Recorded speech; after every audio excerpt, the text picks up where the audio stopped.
Welcome to another edition of the Educational AD Podcast. We couldn't do these without the incredible support of our sponsors, and we want to take a moment to thank them.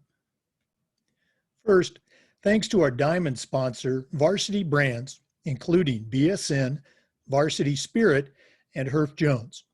Varsity Brands, elevating student experiences in sport, spirit, and achievement.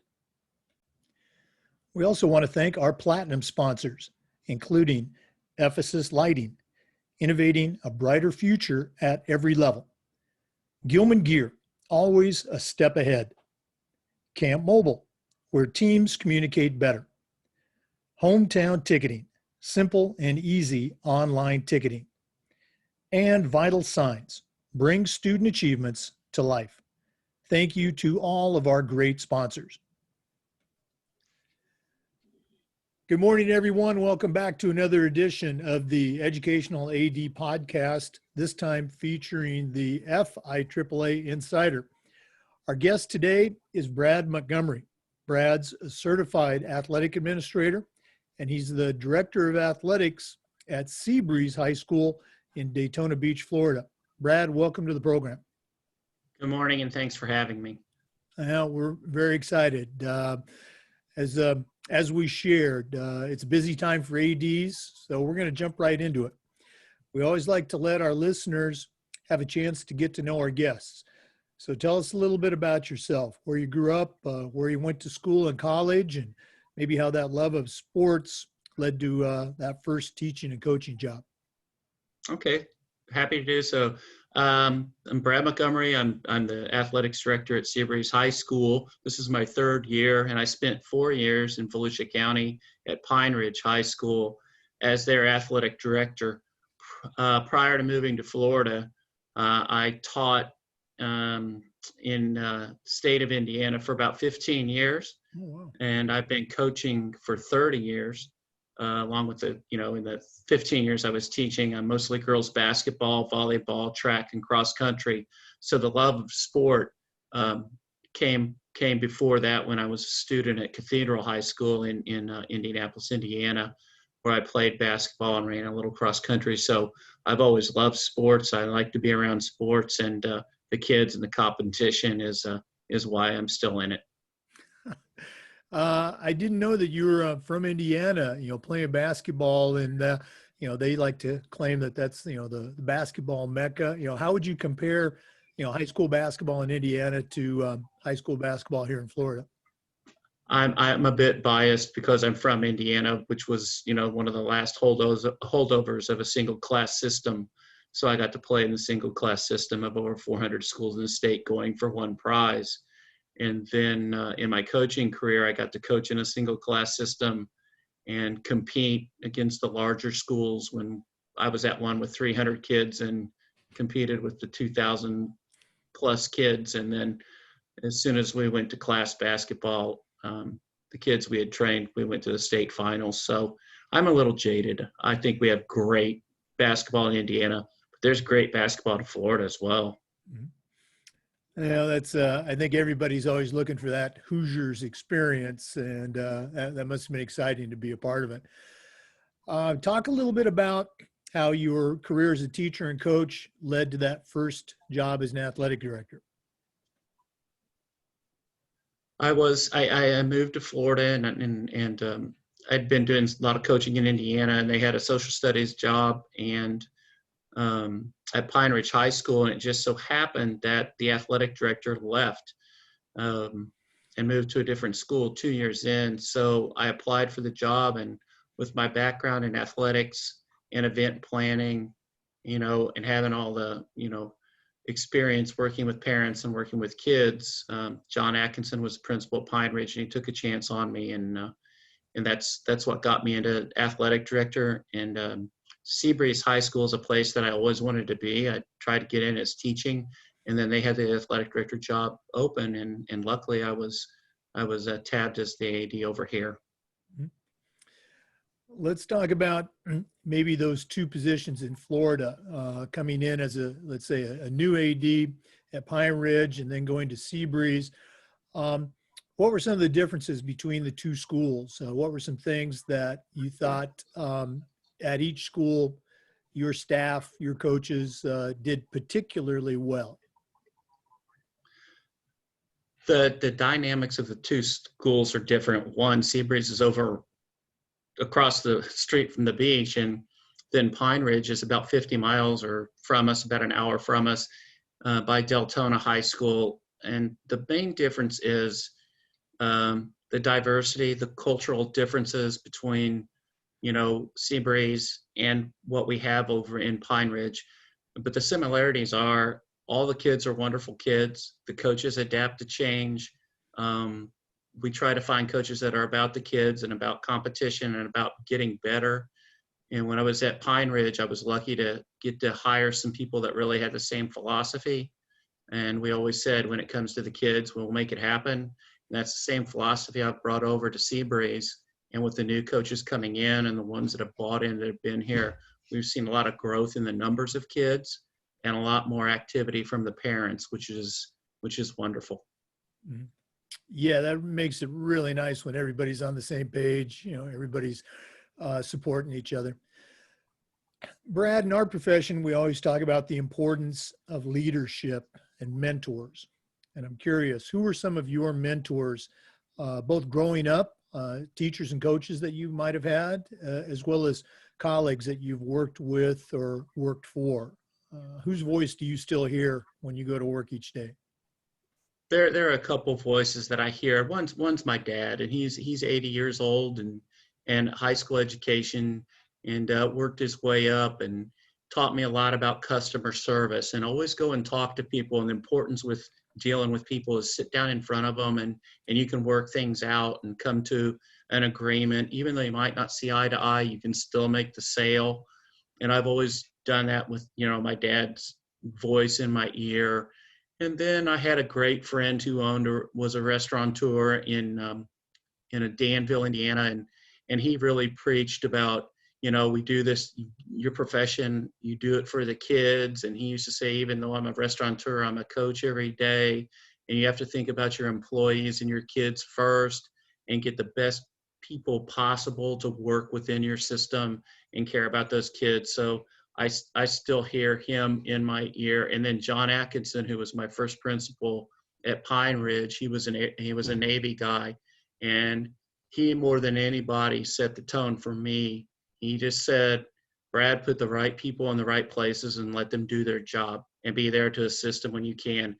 And that's what I do with my coaches. I try to find the right people, put them in the right places, and quote unquote have their back every day. And they just know when it comes to the kids, we'll make it happen.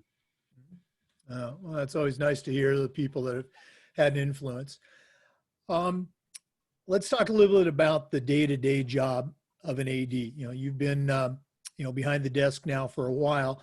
What are some changes that you have seen over the years as far as your job, that things you're doing now that, maybe you weren't doing when you first became an AD? The job itself has changed. It's, whether we want to admit it or not, it's a 12-month job now. And I think some of the people in the hierarchy of education are starting to see that we are here 11, 12 months out of the year to make things happen, especially during this time of COVID. I know we've been here since May and a little bit before, just preparing for what's going to come. Those are the changes I've seen.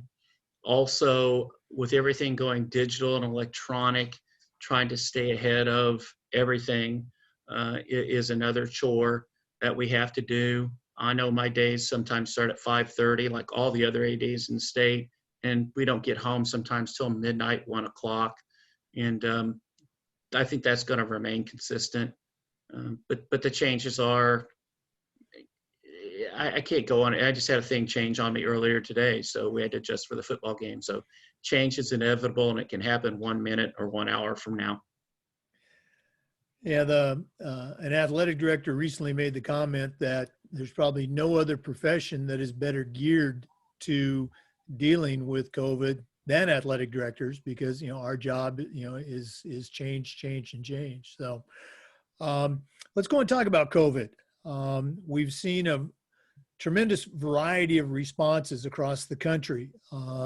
Some states have said business as usual. We're going to play all our games. Some have moved sports to different seasons, football to the spring and baseball to the fall, and everything in between. And we've also seen, let's say, a varied response, particularly as far as return to school in Florida. My school's up in the Panhandle. You're more centrally located in Daytona, and then you've got the schools down south in Miami-Dade, and we're all kind of doing something different. So, just from your perspective, what's happening at Seabreeze, what's happening in your area as far as academic return to school, as well as athletics return to play? Well, what we have academically right now, what we have is we have basically three type of student at Seabreeze High School. One being our brick and mortar student, which they're coming every day. And then we have what we call Volusia Live, where the student is at home but in tune with the classroom. And then we have Volusia Online, which the student has detached themselves from the high school. They've got an online program, and unfortunately that takes them out of Seabreeze High School, so they become a non-traditional student. So that's something else we have to pay attention to. That's pretty much how the educational process is going. Of course, we have the temperature checks in the morning and the cleaning of desks and all that. I'm not in the classroom, but I know that's what's going on. As far as athletics, as far back as July 6th, they turned us loose with questioning the students when they came in for conditioning, temperature checked, and documenting for the potential contact tracing that we would have to do. Pretty proactive. We made sure the kids stayed in the car, temperature checked them, and all entered and exited together. And for the most part, and knock on wood, we haven't had anything yet. Our fall coaches did a remarkable job, and our football coaches, Pat Brown and his crew, stepped up and got all their kids cleared and paid attention to them every day, as well as our cheerleading staff, and made sure that we're doing the right things and continue to do so under the county's guidance. So have you all started playing games? We have our first football game this Friday night. We play at Daytona Stadium, where the state finals were held last year, and we play against Deltona. So I've been in touch with Deltona, and we've got the GoFan tickets ready and the GoFan parking ready. And hopefully both schools make it to Friday without any hiccups, and we get to put the helmets on and hit each other for about 2 hours. Yeah, full disclosure for our listeners, we're recording this on September 14th. And so by the time it airs, we'll hopefully have some more positive changes. But that's great. You're getting back. We had our first football game last week, social distancing, all the protocols, and it went well. So hopefully we'll continue with that. Brad, you recently earned your CAA designation. And I'd like you to kind of share your journey with FIAAA and now NIAAA. We have a lot of younger ADs listening, and I think it's important that they understand how even an experienced AD such as yourself can get started in the certification process. So kind of take our listeners through that. I was very fortunate to work in Volusia County with two people, one being Jim Garvillick, who was at Deltona. And then I had Jerry Chandler, who was at Seabreeze for 60 years and was the AD for over 30 years. And both of them got me started in the professional organizations. And they encouraged me as an athletic director to do three things: take care of the kids, protect your coaches, and get educated. And by getting educated, I don't think there's a better group than the FIAAA. FACA is good, but to always educate myself and keep myself up to date on what's happening throughout the state. And along with that comes the association with all the ADs all over the state that are at, an email away or a phone call away that can help you. And now that I've been in it for 7 years, a lot of ADs call me, especially the new ones in Volusia County. So I'm helping educate them as well. And part of the board of directors. I talked to Brevard County, Volusia County, and Flagler County, which has wonderful athletic directors. And it's just a constant learning process and working for the coaches and protecting our kids. That's what it's all about. And that's what makes it enjoyable. And anybody that's not in the FIAAA, I would encourage them to join and become active, because you got to keep educating yourself. It changes every day. Okay. I appreciate you sharing that journey. One more NIAAA question. Looking back at your courses that you took to sit for the exam, what's maybe one or two courses or one or two things that stick out from that experience? There were a couple courses I really enjoyed. Any course, and I think they split them, that has to do with the law and things that you should and shouldn't do are so important for the athletic directors. In fact, there are many times you know more about that as far as an athletic event than your administrators, and there's no excuse not to know it. And they were very, very helpful in that. And then the announcing class, and I've worked with our announcers on what they should and shouldn't do.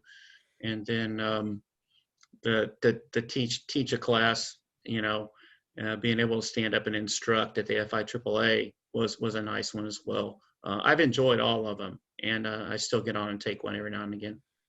We're going to make sure you stay involved. Okay. Earlier on, you talked about the diversity at your school. And one question we've been asking our athletic directors on the podcast is, what are some things that we as athletic directors can do better in this area of, social awareness and social justice? We saw the events this past spring in Minneapolis and Atlanta, and then just, a month ago in Wisconsin. But what are some things that as ADs we can do a better job of? We already do it, but we can improve on it. And it's looking at every kid as our kid, no matter what neighborhood in our community they come from. There are kids, and understand that the kid that lives over on the beach in Seabreeze is not the same kid that lives over in the neighborhood across the river. And it's our job to not only be here on the beach with the kids, but go across the bridge, get involved in that neighborhood, put a face with a name and a profession, and say, hey, yeah, I'm at Seabreeze and I want all my kids in my zone here, and we can't wait to see you. That's the way I approach things. So there's never, oh, this or oh, that.